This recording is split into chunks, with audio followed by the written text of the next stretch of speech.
Ya, Anda kembali dalam rangkaian acara CNBC Indonesia X Ajaib Trader Summit and Competition 2021. Dan saat ini juga kita langsung saja akan mulai rangkaian acara Trader Summit ini dengan berdialog bersama praktisi pasar modal dan juga technical analyst entusias Andi Senjaya dengan tema berbagai metode kenali saham. Halo, selamat pagi Ko Andi. Ya, halo, selamat pagi Mas Bram, apa kabar? Baik, Ko Andi, semoga Ko Andi juga sehat di sana. Ko Andi, kalau kita ataupun kita sebelum berbicara terkait saham begitu ya, kita pengen tahu dulu nih gimana sih dulu Ko Andi awal mula untuk masuk ke pasar modal sebagai seorang trader? Oke, jadi cerita sedikit.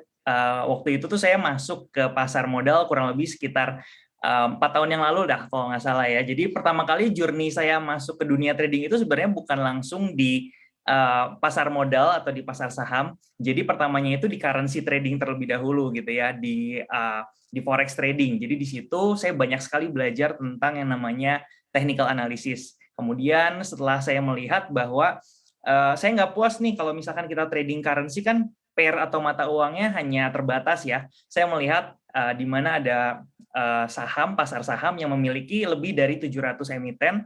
Jadi saya coba untuk masuk ke dunia pasar saham itu sendiri. Seperti itu sih. Baik, Ko Andi. Ko Andi, kalau kita bicara terkait trading begitu tentu juga dekat dengan yang namanya analisa saham. Nah, ini bagaimana untuk menganalisa saham yang Ko Andi pilih begitu sebagai bahan untuk dibeli di pasar modal? Oke, kalau saya sendiri pertama kali kita harus menentukan terlebih dahulu ya, kita itu sebenarnya mau mengimplementasikan gaya trading seperti apa. Kalau saya pribadi adalah sebagai seorang swing trader, karena trader sendiri cakupannya nanti bisa dibagi menjadi beberapa jenis trader. Ada yang swing trading, ada yang day trading, ada juga yang scalping mungkin ya. Kalau saya sendiri sebagai swing trader itu biasanya yang menjadi poin penting untuk saya bisa mencari saham-saham yang berpotensial itu ada di trennya gitu ya. Jadi kalau misalnya kita berbicara tentang trading, biasanya kita harus follow the trend. Jadi pertama kali yang saya lakukan adalah trend analisis, melakukan analisis tren. Nah, caranya gimana sebenarnya? Kalau misalkan menganalisis tren sendiri, kita bisa melihat yang namanya price action formation daripada historical price movement-nya seperti apa. Jadi kalau kita melihat sebuah grafik ya, jadi grafik itu adalah senjata buat kita sebagai seorang trader, karena di situ mencerminkan data-data yang bisa kita olah sebagai gambaran kemana nih kemungkinan harga saham bergerak selanjutnya. Nah, kalau kita berbicara tren, kita bisa melihat di mana formation daripada historical price-nya itu apakah bergerak dengan membuat sebuah formasi high, low, higher low, higher low sequence. Nah, kalau misalkan itu terjadi, kita bisa melihat saham tersebut saat ini sedang uptrend. Kemudian biasanya kita bisa menggunakan strategi buy on weakness ketika saat ini saham tersebut sedang mengalami koreksi. Ya, jadi itu adalah tahap yang pertama banget sebenarnya, karena menurut saya ketika kita bisa melihat saat ini kondisi saham tersebut sedang uptrend, probability kita untuk bisa mendapatkan profit di kenaikan sahamnya itu jauh lebih tinggi daripada saham-saham yang mungkin saat ini sedang bergerak sideways atau saat ini bergerak downtrend ya. Jadi itu yang pertama, kita akan melihat dari tren itu untuk menjawab apa sih saham yang menarik. Ya, kemudian saya melakukan analisis menggunakan yang namanya chart pattern analysis. Kita melihat polanya. Nanti kita akan menjawab pertanyaan, kenapa sih kita harus beli saham tersebut? Biasanya kita bisa melihat nih, pola-pola yang sering terjadi, kalau misalnya kita berbicara tentang pola, itu ada dua sifatnya. Yang pertama sifatnya adalah melanjutkan tren, yang kedua adalah sifatnya reversal atau membalikan arah tren. Ya, hati-hati kalau misalkan kita mencari saham, kalau kita lihat udah uptrend, tapi malah muncul pola-pola reversal. Jadi ada indikasi pembalikan arah.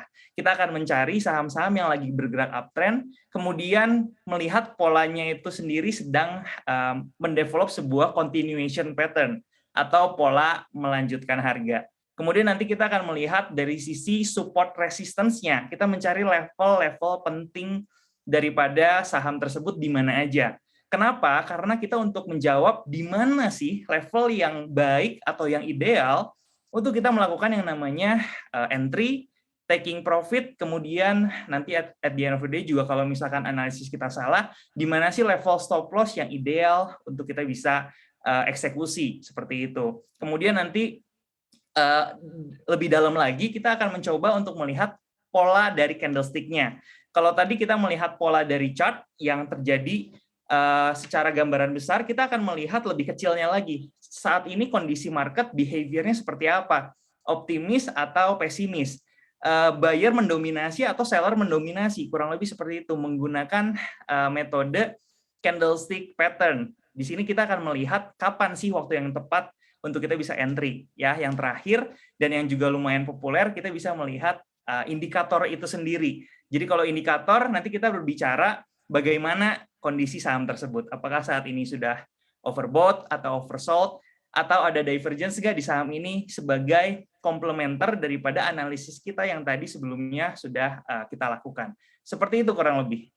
Baik, Ko Andi, tapi kalau lebih detail lagi gitu ya, kita pahami bersama, apalagi trader pemula ini kan nampaknya juga banyak yang kebingungan apabila langsung melihat chart secara teknikal ini. Nah ini bagaimana? Apakah ada tips begitu, tips jitu dari Ko Andi agar lebih mudah memahami technical analysis? Oke, sebenarnya kalau kita mau memahami technical analysis, simpelnya adalah kita melihat yang namanya grafik atau chart. Nah, di chart itu sendiri, nanti teman-teman bisa melihat di atas itu ada harga, di bawah itu ada volume. Jadi kombinasi antara harga dengan volume. Nah, nanti dari informasi tadi, kita bisa mengolah data-data kira-kira kemungkinannya apakah saham tersebut bisa naik atau turun. Karena sebenarnya basically, technical analysis itu kita menganalisis pergerakan harga di masa lampau untuk melihat kemungkinan pergerakan harga di masa yang akan datang. Nah, contohnya aja tadi kalau kita berbicara tentang tren ya. Kalau kita melihat grafik saham, misalkan dari bawah ke atas, itu naik ya, konsisten bergerak naik ke atas. Nah, biasanya saham tersebut akan ada di dalam sebuah fase uptrend, di mana kemungkinan besar harganya akan kembali cenderung menguat kembali atau naik kembali. Contohnya seperti saat ini IHSG ini sebenarnya ada di dalam hitungan fase uptrend. Cuman kita harus perhatikan nanti level-level penting yang perlu kita perhatikan, misalkan udah ada di resistance atau ada di support, seperti itu kurang lebih. Jadi untuk lebih memahami sebenarnya kita bisa melihat pergerakan harganya, kemudian daripada volumenya. Nah, volume tersebut apabila ketika ada pergerakan harga naik ke atas, kemudian volumenya meningkat, artinya ada buyer yang besar atau smart money yang besar yang masuk ke dalam saham tersebut, sehingga bisa membuat pergerakan harga saham itu cenderung atau memiliki arah direction naik ke atas. Seperti itu kurang lebih. Baik, Ko Andi. Tapi kalau kita melihat begitu ya, untuk strategi Ko Andi sendiri lebih cenderung untuk buy on weakness atau buy on resist sih, Ko Andi, kalau buat swing trade-nya sendiri? Oke, sebenarnya kalau untuk swing tradingnya sendiri, kita bisa menggunakan dua metode. Yang pertama, buy on weakness. Ya, biasanya kita mencari level support-nya di mana untuk kita bisa membeli saham. Kemudian ada yang kedua, metode yang kedua adalah buy on breakout, di mana kalau misalkan kita melihat sebuah harga sudah cenderung breakout daripada resistance-nya, level resistance-nya, biasanya dia akan naik dan menuju atau mencari level resistance yang ada di atasnya. Kalau saya biasanya akan tergantung dari kondisi market. Apabila kalau misalkan kondisi market saat ini sedang bullish, ya kalau kita melihat IHSG-nya sedang bullish, kemudian dari analisis emitennya juga lagi bullish sahamnya, biasanya lebih enak atau lebih gampang kita menggunakan metode buy on breakout. Jadi kalau resistance-nya di sini sudah di breakout, kemudian kita lihat volumenya mengkonfirmasi, kita bisa melakukan pembelian di situ. Tapi kalau misalkan untuk saham-saham yang saat ini trennya nggak sedang bullish, bullishnya nggak sedang strong, atau misalkan kita lihat IHSG-nya sedang dalam keadaan sideways, biasanya akan cenderung banyak false break ya kayak gitu. Jadi biasanya strateginya kita bisa mengimplementasikan buy on weakness. Jadi kita mencari support yang aman untuk kita bisa melakukan pembelian saham, dan ketika harganya naik ke area resistance, kita bisa melakukan penjualan atau taking profit, seperti itu. Baik, Ko Andi. Ko Andi kan sekarang juga banyak begitu ya fenomena ARB berjilid-jilid. Nah ini bagaimana untuk dapat berstrategi buy on weakness? Apakah memang kita harus menunggu begitu sampai chartnya terkonfirmasi dia akan reversal atau seperti apa kalau strategi dari Ko Andi? Oke, sebenarnya untuk saham-saham yang sering mengalami ARB atau auto reject bawah, sebenarnya ini terjadi karena secara kebijakan daripada aturan daripada pergerakan harga dalam satu hari itu sebenarnya ada di dalam sebuah kondisi asimetris. Artinya ketika kita naik harga sahamnya limitnya itu bisa naik sekitar 20, 25 atau 35%. Sedangkan kalau untuk turun itu maksimal dibatasi 7%. Sebenarnya ini akan secara tidak langsung mempengaruhi psikologi yang ada di dalam market ya. Ketika hari ini misalkan saham tersebut ARB, itu akan mendorong investor-investor mungkin yang memiliki saham tersebut untuk lebih aware terhadap saham tersebut dan terpaksa gimana caranya keluar gitu ya untuk memiliki saham tersebut. Jadi mereka biasanya akan melakukan aksi jual gitu di hari selanjutnya. Sehingga itulah fenomena yang membuat sebuah saham itu bisa ARB berjilid-jilid sebenarnya. Tapi kalau misalkan kita melihat bahwa kebijakan daripada auto reject bawahnya itu tidak dilimitasi 7%, mungkin secara psikologi fear-nya itu akan berbeda dan kita udah cenderung bisa mengantisipasi. Kenapa? Karena mungkin di situ di level tersebut masih ada likuiditas sehingga kita bisa keluar gitu, kita bisa menjual sahamnya. Nah, biasanya kita akan implementasikan dengan cara trading kita masing-masing. Kalau kita lebih cenderung ke swing trading yang fokus untuk tradingnya di mid sampai long term, biasanya saham-saham yang volatilitasnya dan likuiditasnya lebih tinggi daripada biasanya. Sedangkan kalau untuk yang scalping itu atau yang scalper, biasanya itu menjadi salah satu resiko karena kita mau masuk ke saham yang memiliki volatilitas yang tinggi sehingga ada resiko auto reject bawah di sana seperti itu. Jadi balik lagi kalau misalkan kita tidak terlalu nyaman dengan trading di saham yang memiliki volatilitas yang tinggi, mungkin time frame-nya bisa lebih besar dan stock pick-nya bisa lebih cari yang likuiditasnya lebih tinggi seperti itu, Mas Bram. Baik, Ko Andi, kalau dari strateginya ataupun strategi swing trade yang diterapkan oleh Ko Andi, apakah memang Ko Andi sering melakukan cicil beli atau setiap masuk saham langsung all in begitu, Ko Andi? Oke, pertanyaan yang bagus nih Mas Bram. Jadi kalau misalkan untuk saya pribadi, saya akan melihat daripada kondisi marketnya sendiri. Ketika misalkan ada salah satu saham yang menarik, saya akan melihat 2 sampai 5 candlestick ke depan, saya akan coba untuk analisis kira-kira apakah akan terjadi pullback atau akan langsung naik lagi ke level yang lebih tinggi. Nah, kalau misalkan saya melihat di sini ada potensi untuk terjadinya pullback sehingga harga sahamnya ketika saya beli saat ini mungkin ada probability di hari-hari ke depan akan mengalami koreksi terlebih dahulu, biasanya saya akan melakukan entry strateginya bertahap atau saya cicil. Misalkan dalam pembelian yang pertama, saya hanya masuk sekitar 50%. Kemudian nanti kita akan melihat kondisi di hari kedua, ketiga, kalau ada pullback dan masih dalam hitungan koreksi sehat, saya biasanya akan kembali masuk 20%, 30% di hari-hari berikutnya. Biasanya seperti itu. Tapi kalau misalkan udah sangat menarik, secara price action analisisnya sudah solid, biasanya saya akan langsung masuk 100%, seperti itu. Oke, jadi tergantung seberapa kuat begitu ya dari saham itu dan seberapa yakin kita untuk masuk di saham itu. Nah, ini kalau misalnya untuk swing trade ala Ko Andi begitu ya, kita sebutkan begitu, kira-kira untuk menentukan posisi dari trailing stop itu di angka berapa ataupun berapa persen di bawah, Ko Andi? Oke, jadi kalau untuk metode trailing stop ya buat teman-teman mungkin trailing stop adalah sebuah teknik di mana kita menaikkan level stop loss kita secara bertahap. Tujuannya untuk apa? Tujuannya untuk meminimalisir resiko dan juga nanti kalau misalkan kita dalam keadaan profit, kita bisa mengamankan profit yang kita miliki ya. Kalau untuk strategi saya sendiri biasanya saya akan melihat support-supportnya. Biasanya kalau misalkan sebuah saham itu bergerak uptrend, biasanya level supportnya juga semakin hari, semakin berkala itu akan semakin tinggi levelnya. Sehingga kita bisa melakukan adjusting terhadap level stop loss yang kita miliki. Dan biasanya yang menjadi satu poin atau level penting, biasanya saya akan melihat kalau sebuah stop loss levelnya sudah bisa naik, saya akan melakukan trailing stop. Jadi bertahap.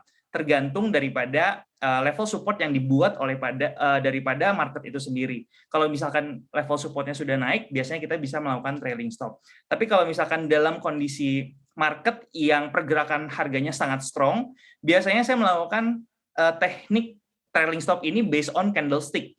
Jadi kalau misalkan candlestick-nya hari ini naik kurang lebih 5% ya misalkan, Nah, saya akan melakukan trailing stop di low candle hari tersebut untuk perdagangan hari berikutnya. Jadi saya akan antisipasi kalau misalkan dia ternyata berbalik arah, kita masih bisa mengamankan profit yang kita miliki. Kurang lebih seperti itu, Mas Bram. Oke, jadi juga berdasarkan candlestick begitu ya, Ko Andi. Tapi kalau tadi juga sempat melihat di layar kaca Anda, IHSG saat ini mengalami pembalikan arah begitu ya, atau menguat 0,04%. Dari tadi dibuka menguat, lalu juga sempat jatuh dan juga menguat kembali. Nah ini kalau misalnya di kondisi ataupun di sentimen yang ada saat ini IHSG, kira-kira kalau dari Ko Andi sendiri lagi senang lihat sektor apa sih, Ko Andi? Kalau saya sendiri saat ini mungkin lebih melihat eh, saham-saham yang bergerak di dalam sebuah sektor yang memiliki sentimen global ya. Kalau saya lihat kemarin itu sempat ada ketika market IHSG itu pertama kali rally, ketika saya perhatikan itu sektor dari pertambangan, especially batu bara, itu menarik sekali ya. Ketika dia naik itu sangat strong pergerakannya dan itu bisa menginisiasi pergerakan daripada IHSG. Jadi itu adalah salah satu leading sektor yang saya perhatikan dan itu berpotensi untuk kembali rally lagi ya. Jadi kalau saya lihat di emiten tambang itu saya lihat ada potensi, apalagi kemarin ketika harganya naik dia juga yang lebih dulu melakukan koreksi. Dan kalau saya perhatikan di beberapa perdagangan kemarin itu pola koreksi yang dibuat oleh beberapa saham-saham coal atau batu bara itu mengalami sebuah koreksi yang notabene koreksi yang sehat seperti itu. Jadi itu yang menjadi salah satu sektor yang menurut saya cukup menarik sih sampai nanti menjelang window dressing seperti itu. Oke, emiten batu bara. Nah ini menurut view dari Anda sendiri nih, Ko Andi, kira-kira penguatan dari batu bara ini sampai kapan sih? Dan juga apa yang perlu diperhatikan oleh para pelaku pasar saat ini? Oke, jadi kalau misalnya untuk penguatan daripada emiten batubara sendiri, kalau saya perhatikan ini baru mulai start lagi untuk rally lagi. Tapi kita harus perhatikan juga ya level-level resistance yang ada di atasnya. Semakin cepat level resistance tersebut tertembus, semakin strong sebuah demand yang ada di dalam sebuah saham tersebut.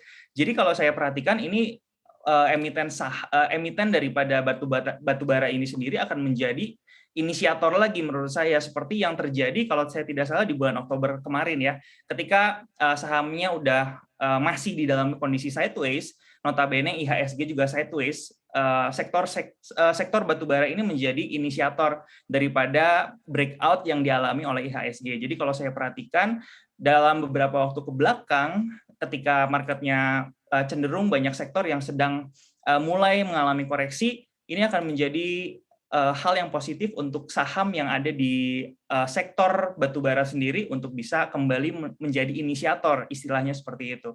Jadi nanti bisa diperhatikan aja beberapa saham yang mungkin bisa menjadi leading stocks-nya gitu. Baik, leading stock-nya. Tapi kalau dari Ko Andi di batu bara ini lebih lihat di mana sih atau di emiten apa sih?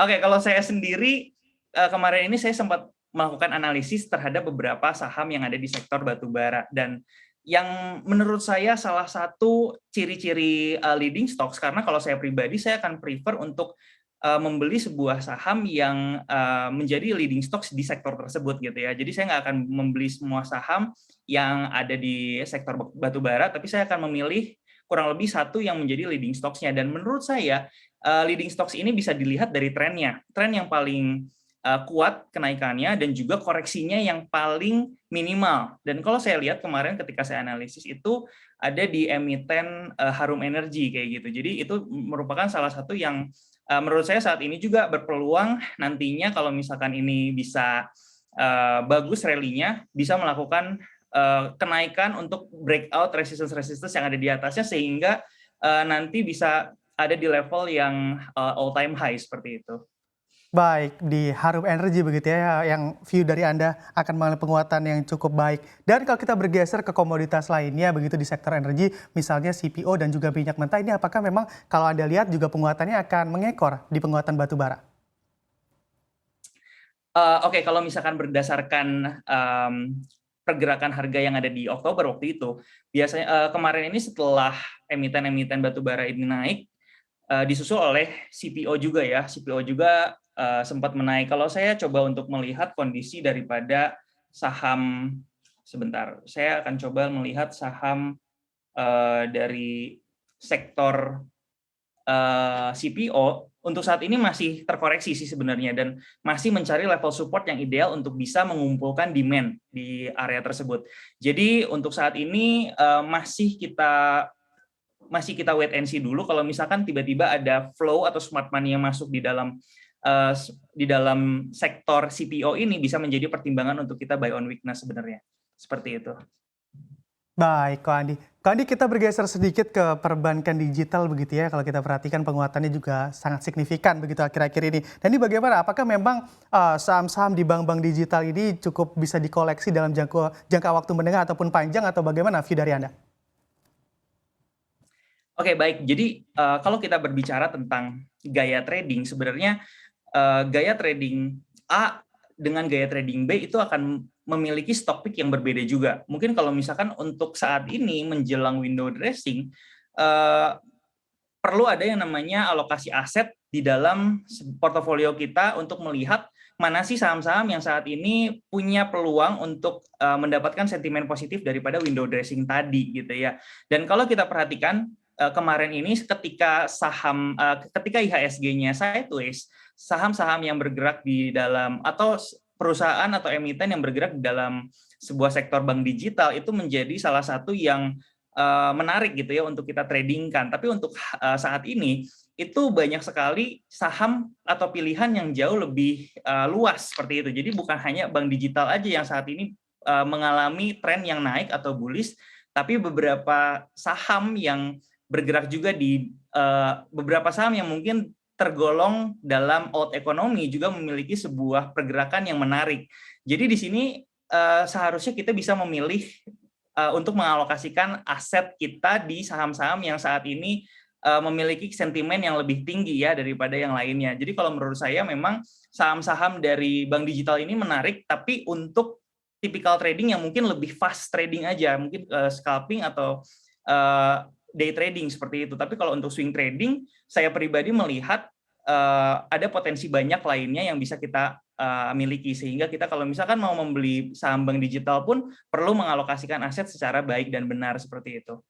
Baik, Ko Andi, tadi berbicara terkait window dressing. Nah, ini sentimen yang ditunggu begitu ya di akhir tahun ini. Kalau dari Ko Andi sendiri, untuk saham-saham apa yang kiranya dipilih untuk window dressing? Dilihat dari apa? Mungkin dari kapitalisasinya yang besar kah, atau yang seperti apa? Yang menurut ataupun sesuai dengan pilihan saham dari Ko Andi sendiri?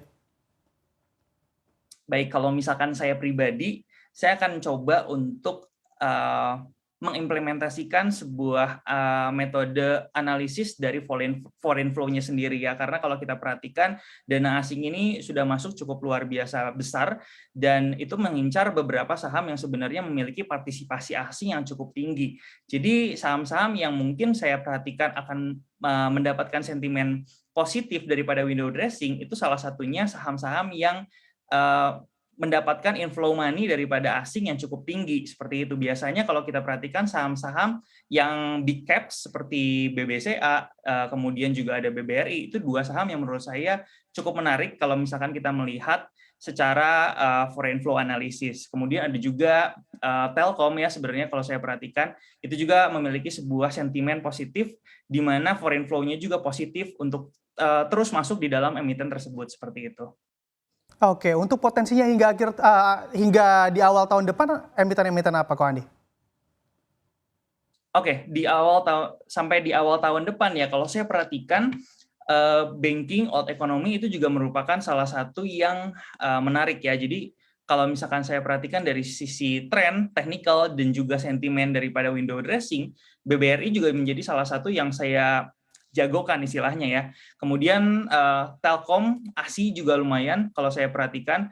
Jadi saham-saham menjelang window dressing biasanya saham-saham yang menarik dan bisa berpotensi masih di dalam sebuah penguatan sampai nanti awal Januari adalah saham-saham yang kalau kita perhatikan di 2020 juga menguat cukup signifikan. Tapi kalau saya saat ini sedang memperhatikan trio ini ya, trio nikel ya, Antam, TINS, dan juga Inco, karena saat ini masih sangat sideways, berbeda sekali dengan pergerakan di tahun lalu. Dan kalau saya perhatikan nanti ada satu momen di mana smart money masuk di situ, itu sangat layak untuk diperhatikan, karena ketika terjadinya breakout di saham-saham tersebut, secara view saya sendiri itu bisa membuat saham tersebut naik secara signifikan seperti itu. Baik, Ko Andi kalau kita perhatikan fenomena yang ada saat ini kan banyak juga begitu ya trader pemula yang menjadi scalpers ataupun memakai metode scalping dan juga bandarmologi nih menurut analisa mereka. Dan bagaimana kalau kita lihat di 6 Desember nanti juga bursa kita akan menutup kode broker. Bagaimana tanggapan dari Ko Andi sendiri terkait hal ini? Oke, jadi memang kalau menurut saya sendiri sebenarnya ini kebijakan satu kebijakan yang sebenarnya harus kita apresiasi, karena bagaimanapun regulator itu membuat sebuah kebijakan yang kita sama-sama percaya ini akan menjadi positif dan baik untuk market kita atau bursa kita ke depannya. Karena kalau kita bercermin dengan market-market atau bursa-bursa di luar sana pun, akses mengenai kode broker ini juga tidak secara transparan bisa diakses oleh para investor retail ya, seperti itu.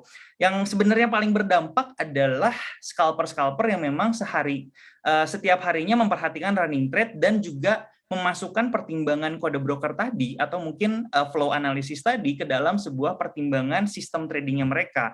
Jadi kalau misalkan saat ini beberapa trader yang notabene adalah scalper, yang mereka kemudian mempertimbangkan untuk membeli dan menjual sebuah saham berdasarkan kode broker atau informasi daripada kode broker tersebut, itu menjadi salah satu yang paling berdampak menurut saya.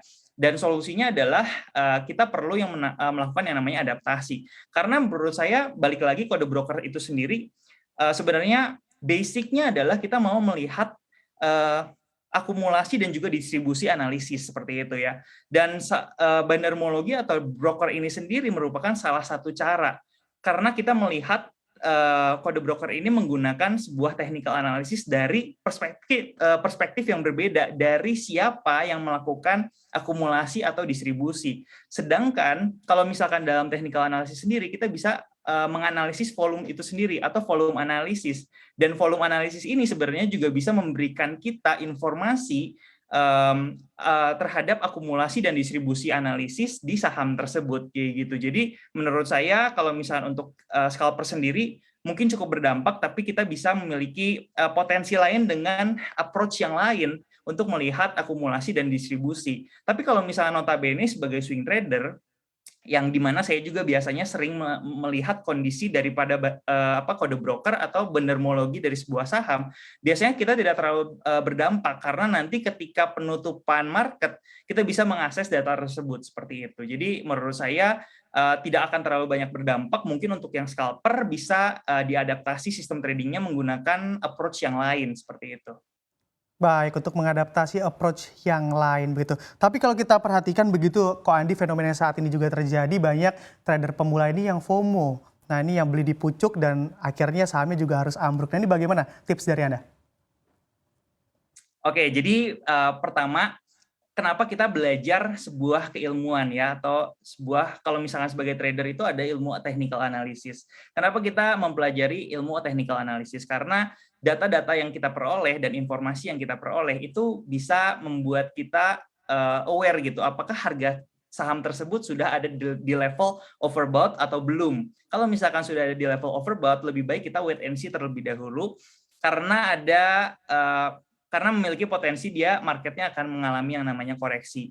Jadi untuk trader-trader pemula yang mungkin pertama gitu ya, belum memiliki sistem trading yang solid, lebih baik kita build up dari awal terlebih dahulu. Kita bangun sistem trading yang sesuai dengan gaya trading kita, risk profilnya kita, kemudian lakukan itu untuk dalam jangka waktu yang lumayan panjang gitu, misalkan 6 bulan kita tes terlebih dahulu sistem trading tersebut. Nah, itu akan pelan-pelan membuat yang namanya confidence di dalam trading kita, daripada mungkin kita asal beli karena feeling, atau misalkan mendengar orang lain, analisis orang lain yang kita sendiri nggak yakin gitu, saham ini bisa naik atau enggak, tapi kita yakin sama teman kita. Jadi kurang lebih kenapa sebenarnya decision itu paling baik itu kita ambil sendiri, karena kita sudah deal dengan diri kita. Kalau misalkan kita membeli saham tersebut, ada yang namanya resiko yang pastinya akan kita perhatikan terlebih dahulu sebelum kita membeli saham tersebut, seperti itu. Baik, kok Andi seringkali begitu ya untuk memberi rekomendasi untuk average up ketimbang average down. Ini polanya seperti apa sih di saham-saham nyangkut, kok Andi? Average up di saham-saham nyangkut ya, maksudnya kalau misalkan saya sendiri sebenarnya gini, kalau misalkan kita ada di kita sudah memiliki sebuah saham yang sebenarnya potensinya masih besar ya untuk mengalami atau melanjutkan kenaikan. Nah, biasanya kita akan mencari peluang yang namanya average up. Kenapa saya biasanya tertarik untuk melakukan average up? Karena notabene kita sudah memiliki istilahnya saham tersebut atau barang tersebut di harga yang lebih murah, sehingga ketika kita membeli saham di harga yang lebih tinggi, itu resikonya akan lebih berkurang ya, karena kalau misalkan ternyata harga sahamnya turun, resikonya itu bukan jadi modal kita lagi, tapi resikonya adalah profit kita. Itu yang pertama. Jadi kalau misalkan kita melakukan average down, sebenarnya sebaliknya, ketika kita ada di dalam posisi loss, kemudian kita menambah modal kita lebih tinggi lagi atau lebih besar lagi di saham yang saat ini sedang rugi, artinya kalau misalnya sahamnya turun ada potensi resiko yang jauh lebih besar. Sebenarnya seperti itu. Jadi average up ini average down ini sendiri bukan berarti sesuatu yang nggak bagus ya, strateginya nggak bagus. Tapi kalau buat saya sendiri, average down ini lebih proper digunakan sebagai entry strategi. Artinya kita sudah dari awal trading plan kita sudah mengantisipasi adanya terjadinya average down ketika pembelian kita itu mengalami koreksi ke bawah. Jadi itu merupakan part of entry strategi kita. Jadi ketika kita beli, misalkan kita bisa belinya bertahap 50%, kemudian kita melihat sahamnya masih memiliki potensi turun ke support. Nah, kita baru beli lagi 50% untuk average down di saham tersebut. Jadi itu jauh lebih safe kayak gitu. Kalau untuk average up sendiri, kita mau memaksimalkan keuntungan yang kita miliki di satu saham. Karena balik lagi kalau saya perhatikan, sulit sekali untuk mencari satu atau dua saham yang berpotensi di market. Dan ketika kita sudah punya satu saham tersebut, kita bisa lebih yakin untuk melakukan pembelian lebih banyak lagi di saham tersebut. Apalagi kita sebagai trader yang cenderung mencari saham-saham yang bergerak uptrend. Jadi kurang lebih seperti itu sih. Baik, dan ini mungkin bisa diterapkan begitu ya bagi para trader-trader pemula ini. Tapi kalau kita bicara metode terkait trading begitu ya, untuk trader pemula ini lebih diperkenankan untuk yang mana? Ko Andi lebih baik apakah memang day trade, swing trade, ataupun scalping mungkin? Kalau menurut Ko Andi di metode yang mana yang lebih cocok? Oke, memang kalau misalnya kita berbicara jenis-jenis trader itu banyak banget ya.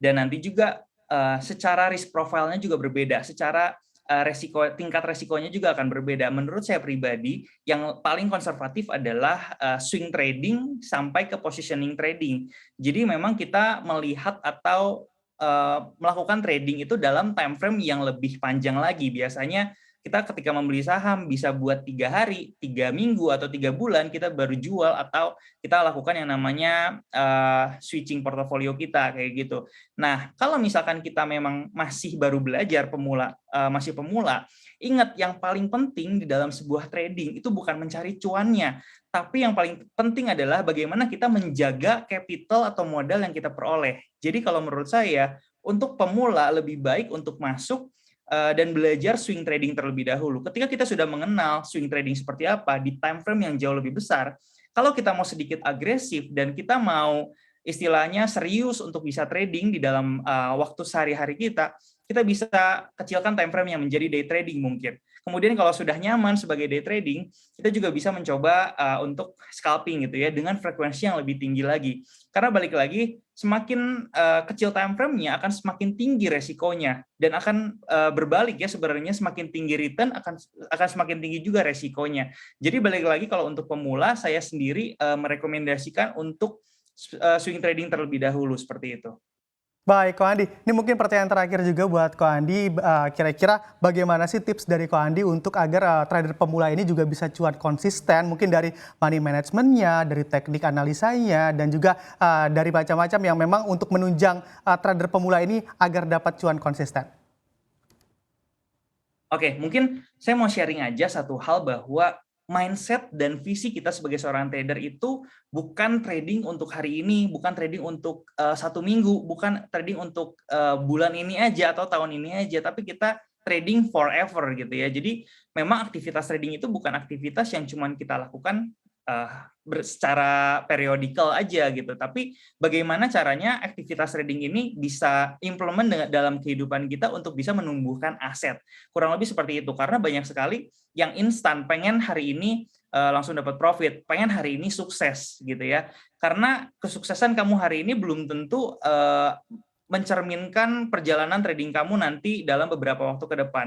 Dan kebalikannya, kegagalan kita hari ini, misalkan kita hari ini mendapatkan loss, bukan menjadi cerminan bahwa ke depannya kita jalannya akan sulit gitu ya. Karena di dalam market yang dinamis seperti di pasar saham ini sendiri, kita akan selalu terus belajar kayak gitu ya. Karena banyak sekali hal-hal yang nanti ke depannya kita harus adaptasi terhadap gaya trading kita sendiri. Nah, itu yang pertama. Dan yang kedua, kalau kita dari tadi berbicara tentang metode, jangan lupa beyond metode itu ada sebuah pilar yang jauh lebih penting di dalam kesuksesan trading kita, yaitu money management dan psikologi trading. Jadi kalau misalkan kita memiliki sebuah sistem trading atau metode yang ultimate sekalipun tanpa dibarengin dengan money management yang baik, dan kita terlalu banyak bermain dengan feeling, emosi, dan juga greediness, itu akan menjadi akan menjadi sesuatu yang akan bisa menghancurkan kita dalam sekejap. Jadi money management ini akan menjadi sangat penting dan ideal sekali kalau misalkan kita trading, apalagi kalau misalkan kita trading di time frame yang lebih kecil atau scalping lah kurang lebih. Jadi money management ini akan menjadi sangat penting. Dan yang terakhir mungkin yang bisa saya sharing adalah tak kenal maka tak sayang ya. Jadi kalau misalnya kita pengen menjadi trader gitu di market dan kita pengen mendapatkan cuan dari market, kita harus kenalan dulu sama marketnya ya. Kalau enggak, kita nggak akan disayang sama marketnya. Kita harus mau belajar, kita harus mau mencari informasi, kita harus mau juga gimana caranya mencari ilmu yang benar untuk trading. Karena cuan itu nggak bisa didapatkan dengan instan, tapi dalam proses seperti itu. Jadi semangat terus buat teman-teman yang pemula, dan juga semangat juga untuk yang saat ini sedang berkompetisi di Trader Summit dan Trader Summit-nya Ajaib dan juga CNBC seperti itu. Baik, terima kasih Ko Andi Senjaya sudah bergabung di CNBC Indonesia pada siang hari ini, dan rangkaian acara CNBC Indonesia X Ajaib Trader Summit and Competition 2021 akan menghadirkan dialog dengan financial expert ajaib Cisti Maryadi bersama rekan saya Muhammad Gibran. Tetaplah di CNBC Indonesia.